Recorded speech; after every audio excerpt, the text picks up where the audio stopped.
Well, a few weeks ago I started a series on what I think are the essential mods for a Kawasaki Z900RS. In part 1, we installed and looked at a chic design Road Comet fairing sold by samurider.com. So welcome to part 2 of the essential mods for a Kawasaki Z900RS, the installation of a Luimoto seat cover. Well, welcome BlueMarbleRiders, and welcome in particular to essential mods for the Kawasaki Z900RS part 2, or 2 for you people who like to hear it in English. Originally what I was going to do was I was going to replace the whole saddle on this thing, but after riding it a little more, it is actually a very comfortable stock saddle for me. I'm not doing day-long or multi-day long trips on this. I'm just zipping around and enjoying a 3-4 hour ride on it, and for that it's perfect. So rather than replace the whole seat, what I've decided to do is to reskin it. I am going to put another cover on here with a more traditional diamond pattern on it. Isn't that cute? Luimoto give you a little sticker as well. That's awesome. Not that I'm going to stick it anywhere, but that's awesome. Alright, without further ado, let's get going on to part 2 of the essential mods for the Kawasaki Z900RS. Get the old cover off, get the new cover on, and then we'll be done. So before we get going, there are a few things you'll need. First of all, to remove the old cover, you are going to need a flathead screwdriver, something to get under the staple and lever it up a little bit. And then you're going to need the old needle nose pliers in order to wiggle that staple out. To get the new one on, you're going to need a stapler. I have this Stanley here. It's electric. I've cranked it up to full power. And I pretty well need it because the plastic seat pan on this is very resistant to anything being driven into it. Good quality, I guess. The other thing that you're going to need to do is make sure you don't have staples that are too long on the side arms. Just standard length. I pulled a test staple out of here and it's exactly the same as a standard 1/4 inch 6mm stapler for Stanley. So there's what I've got, there's what I bought. I'll hold it up so you can take a quick peek at that. Here we go. That's basically what I'm using, and we'll see how that works. Okay, with the saddle off, you're going to see the pan underneath, toolkits there and everything. Don't need to remove that. We're going to be laying it on a soft surface just in case I don't like the look and I want to use the black again. And then if I bring this up to the camera, you'll be able to see lots of staples. Okay, and each and every one of these staples is going to have to come out. God knows how many staples are in there. There must easily be 60 or 70 staples in there. So that's going to take me a while to do. I will try to film it for you, but not make you go through the agony of real time like I have to. I'm going to take one for the team. There seem to be two schools of thought among owners of black Z900RSs. One school of thought says black it all out. The other school of thought is to embrace the silver parts on the bike as they give it some contrast and shape. And perhaps add even more, like a grab rail, in chrome.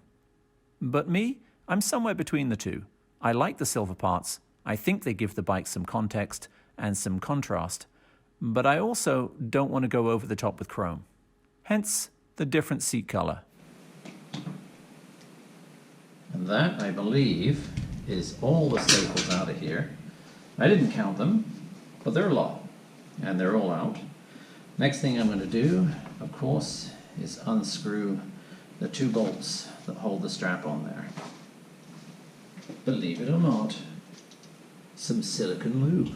That is ridiculously firm. I'll do the same on the other side, and we'll see if that makes any difference when I'm getting this off.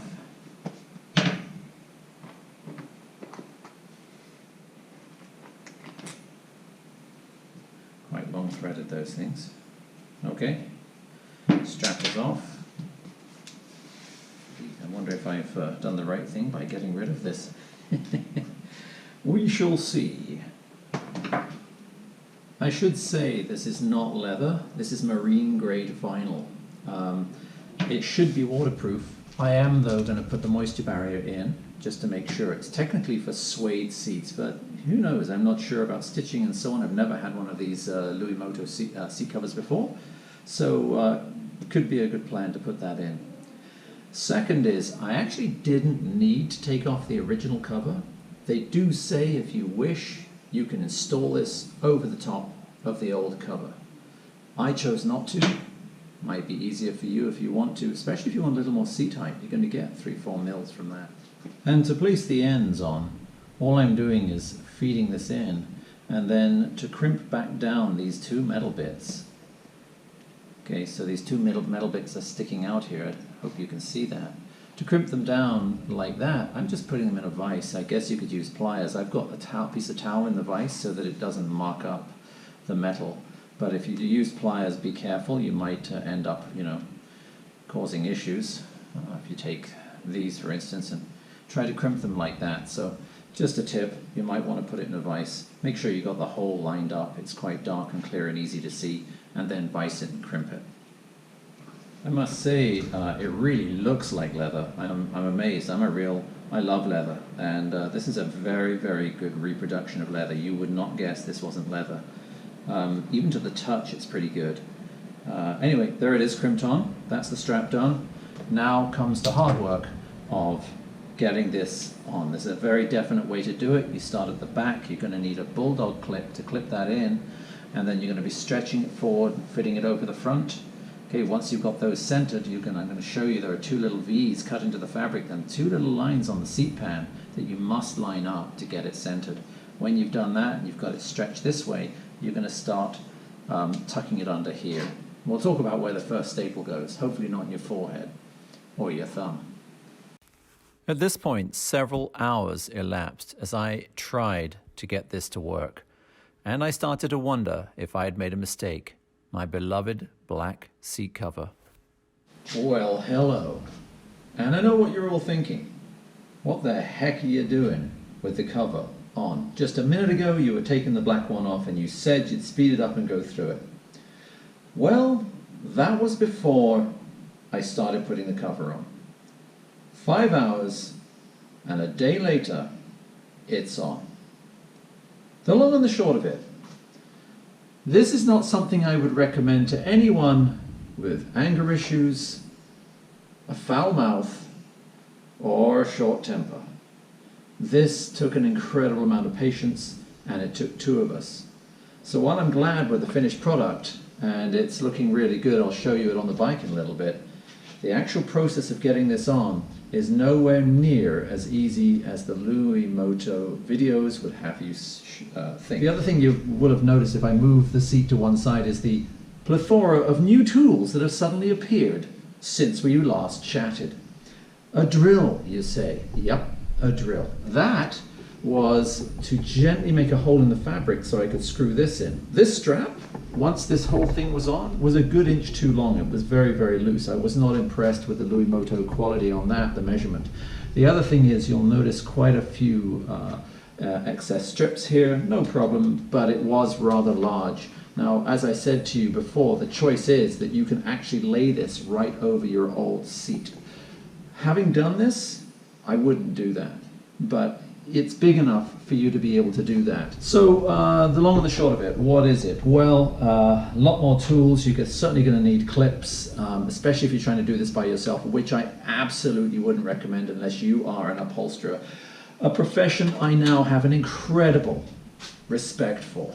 I mean, I felt like a surgeon here with all of these tools trying to get this thing on. The fine detail and the amount of patience you need. I can tell you there are lots of dead birds outside my workshop right now because the language was thick and it was blue. And I'm a patient guy. So here we go. What did I do? Well, first of all, you're going to staple this on, or you're going to fit this on over the front. Don't put a staple in yet. There's a little groove. I don't know if you can see it. It's a little groove right here, and you line it up with a line on your seat that is the center line. You then, once you've fitted it on, you push it all the way over and come down to the back, and you'll have basically a rectangle hanging off the back here, which is a little disconcerting. No, it's a lot disconcerting, but what you're going to do then is you're going to line the little groove up at the back here, and you're going to staple that in line with the other line that's there. Okay, once you've done that, you're going to smooth this, smooth it down as much as you can in the middle, and you are going to put two staples, one either side, right here and here. Okay, What they then don't tell you in the Luimoto videos is that you're going to have excess amounts of material out here. Now it's obvious that you're going to have that. What I ended up doing was I ended up working from front to back. I worked from front to back. It was wonderful. It was looking all great. I had no tags or darts up here at all. No accordion effect, nothing. It was brilliant until I got here and I had what looked like, I don't know, some sort of, you know, leather kilt hanging off the back. You know, it's just not going to look great riding around with a leather kilt hanging off the back of your bike, boys. So at that point I thought, well, no problem. I've seen my wife do stuff like this. I'll dart it. So I started darting it and stapling it, but my God, there were these great big pipes along here. Now, you know, I'm not the brightest guy in the world, but I am pretty handy. In fact, I would say I'm really high up on the handiness scale. I mean, I do valves, I can build decks, you know, I'm pretty good. I sandblock, I can do a lot of different things. Maybe I'm not great at all of them, but I'm good enough to do a good job, right? I'm quite well-rounded. This, I needed help. Had to call the professionals in, my wife. So what you have to do is, like I said, staple at the front, staple at the rear, staples in the side, and then you're going to bisect. Staples here, but what you're going to do is you're going to have the same amount of slack, same amount of flappy material on both sides of that staple. So you've got to roll here, you've got to roll here. Same here, same here. Then you're going to put two staples in here, which is halfway between the other two staples you've got, the one at the back and the two in the middle. And you're going to do the same. You're going to have a roll here and a roll here, a roll here and a roll here.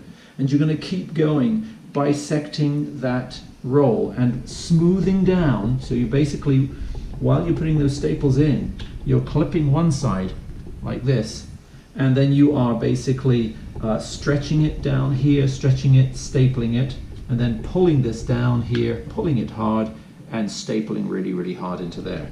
So you're all the time, you're turning this over in between those staples, and you're smoothing this down, you're smoothing this down. Eventually you're going to get to the point where you have a lot of little lines here, and you have to work them over. I can tell you, have you ever heard that cry by John Lennon who says, "I've got blisters on my fingers"?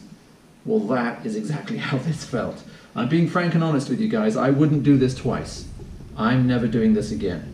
If I ever want to change this or any other one on my bike, I'm going to pick the old saddle up, I'm going to take my box of covering with me, and I'm going to go find an upholsterer.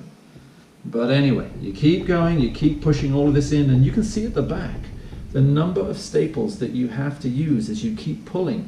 And if I show you right at the front here, you might even see there are some just little puckers here, and you have to keep working those in and under and stapling them flat, and you're always dividing the slack. So if there's a bubble of slack, okay, you're pushing down and dividing it. Staple, push down, divide it, and you're just constantly dividing it until you get very, very small little darts or tags here. I'll hold this up so you can see it a bit more.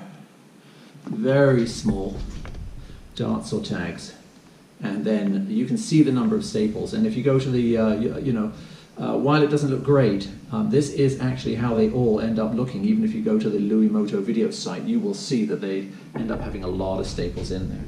So a long story short, wow, the patience needed to do this was incredible.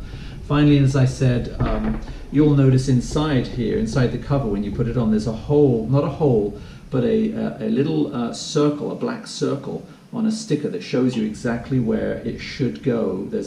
You'll see that the original strap, if I lift this up, you might see a little bolt right there. Okay, and the hole should line up, of course, with that bolt hole, and then make a little hole. I didn't want to use, they say use scissors and cut a round hole. I have got no idea how you could possibly use scissors for the tiny diameter of this hole and cut a hole. But I didn't want to do the old, knife and have sharp edges and begin a tear in the future. So I actually took the drill. I know it sounds crazy, and I went very, very slowly until it popped through the fabric and there were no sharp edges. You never want a corner on a stress point at all, whether it be metal, whether it be fabric, because if there is any and you are smoothing and separating and putting force on this, the edges of the corners, the squares, will end up tearing or cracking. Ended up putting this on, and here it is. But look at the difference in the tools I needed by the end of it, and I couldn't have done it without another person. You basically need the other person to support this. okay, while you're smoothing these off and at the same time taking your stapler, pushing really hard and banging it in. Okay, with that said, I'm going to call a halt there because I basically have to sit down and have something alcoholic to drink. Don't, whatever you do, have a beer before you do this. You might wake up the next morning and discover you've done a terrible job. Not telling you how I know that.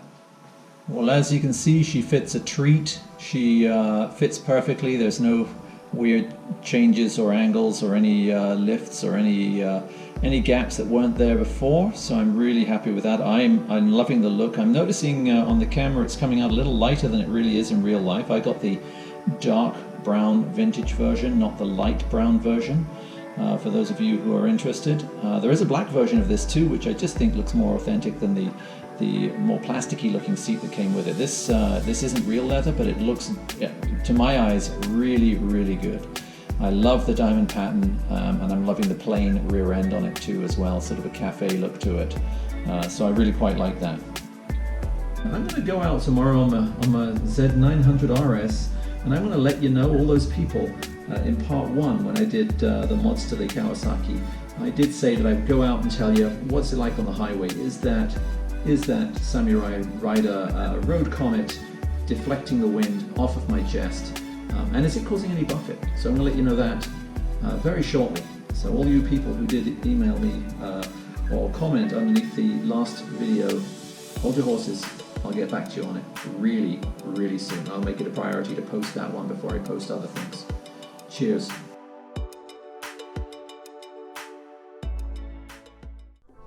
Once again, thanks for watching everyone. If this is the first time you've watched, please consider subscribing. I do product reviews, motorcycle reviews, off-road and on-road vlogs, as well as tours. Don't forget to follow me on social media, that's Instagram, Facebook and Twitter, and to like, and especially, I'm begging you here folks, subscribe. This is the BlueMarbleRider, out.